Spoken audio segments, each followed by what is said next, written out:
Agora eu vou desligar aqui o carregador. É importante desligar para evitar mais problemas, né? Vou desligar aqui, conectei, para a gente poder fazer a retirada da peça mais do que suspeita nesse caso, né? Como eu mostrei para vocês ali no esquema, pelas tensões que estão aparecendo. Se não for essa peça, é um gato que tem na placa. O chamado gato, né? Uma conexão errada, uma fuga por umidade, por sujeira, alguma coisa desse tipo, né? Vou esquentando aqui os dois lados, pronto, aí ele vai soltando. Não tem muitos terminais. Pronto, soltou. Tá aqui o diodo. É um diodinho SMD, ou seja, ele não tem terminais de conexão. Agora eu vou dar uma limpadinha aqui no excesso de solda.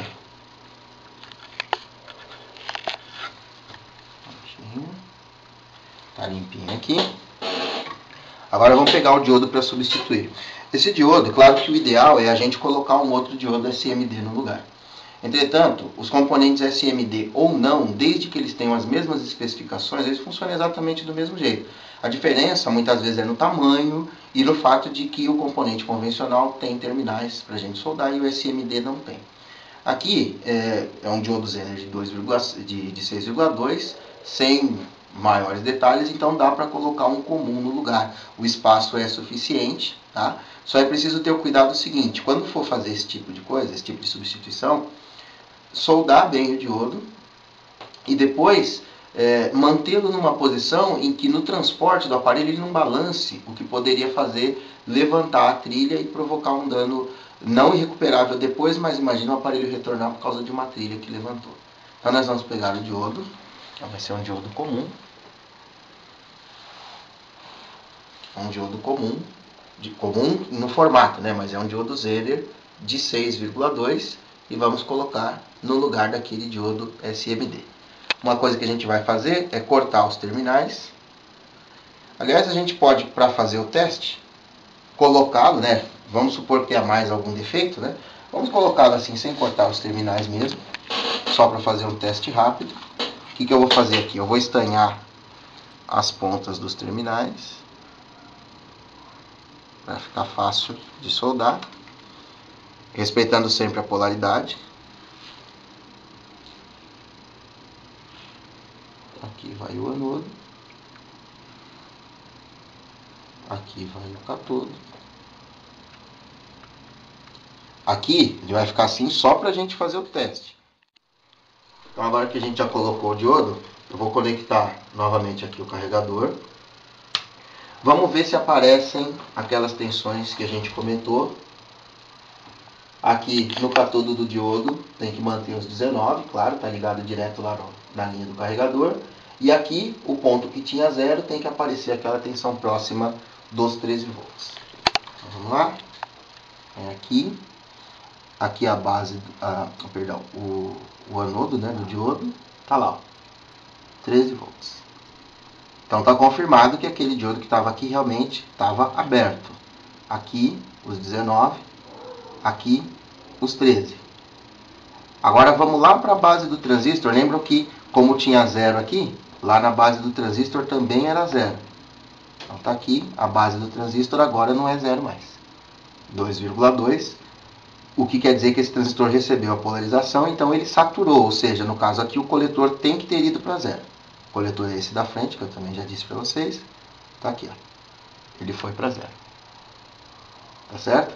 Então, para que vocês tenham certeza absoluta, antes de ligar, nem liguei o vídeo ainda.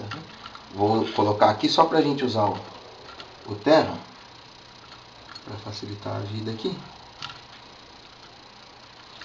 Olha só, eu vou manter conectado aqui no coletor, manteve o 0, tá? Agora olha só, eu vou soltar o diodo. Porque aquele que estava aberto aqui é como se ele não existisse, olha lá. Tirei, olha o que aconteceu, ele foi para 3,3, tá? Então aquele diodo que estava aqui, por ele estar aberto, é como se ele não existisse, ou seja, como se ele estivesse desligado. Vejam que é exatamente isso que acontece quando eu desligo o diodo que está bom. Ele voltou a ter 3,3 no lugar que era para ter 0, e aí ele não vai funcionar, tá certo?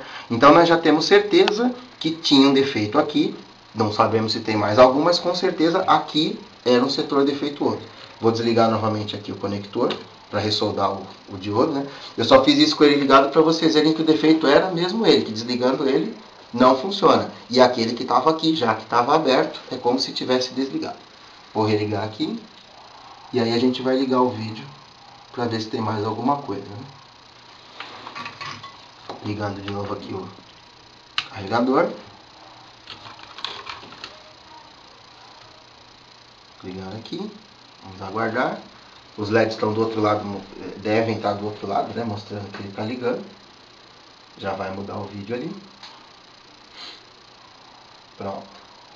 Olha lá. Agora ligou. Vocês lembram que só funcionava com o carregador e a bateria. Se deixar só o carregador não funcionava. Agora vamos colocar aqui a bateria. Ele tem que continuar funcionando, né? Ele tem que funcionar só com o carregador, só com a bateria ou com os dois. Continua funcionando. Agora eu vou desconectar o carregador e manter a bateria. Continua funcionando. Agora sem o carregador eu vou desconectar a bateria e ele vai continuar funcionando. Não, brincadeira, ele vai desligar, é lógico. Não tem mais alimentação. Então está confirmado que o problema era o diodo D29 aberto, não permitindo a polarização do transistor que determina para o chip I/O qual é a alimentação da placa, se é via carregador, se é via bateria. Tá? E finalmente, para concluir, a reclamação era que só funcionava se conectasse os dois. A nossa conclusão aqui é a seguinte: como esse transistor ele apenas determina se a alimentação vai ser pela placa ou pela bateria, o que estava acontecendo devido à falta de polarização é que ele determinava a alimentação sempre pela bateria. Então o que aconteceu? Como o cliente estava usando o notebook certamente conectado no carregador e certamente sem tirar a bateria, porque ninguém costuma tirar a bateria para poder usar o aparelho, como não tinha o chaveamento correto, o notebook funcionou com a carga da bateria. Quando a bateria descarregou, é que o cliente se deu conta do defeito. Ele achou que não estava funcionando com o carregador, mas na verdade é porque o carregador não estava sendo chaveado pela própria placa. E com isso, claro, a bateria descarregou. Quando ele tirou o carregador e tentou fazer funcionar só com a bateria, não funcionou por falta de carga na bateria. Então, em resumo, se ele ligasse o carregador sozinho, não funcionava porque não chaveava. Se ele ligasse a bateria sozinha, não funcionava porque não tinha carga. Se ligasse os dois, não tinha o chaveamento, mas o carregador mantinha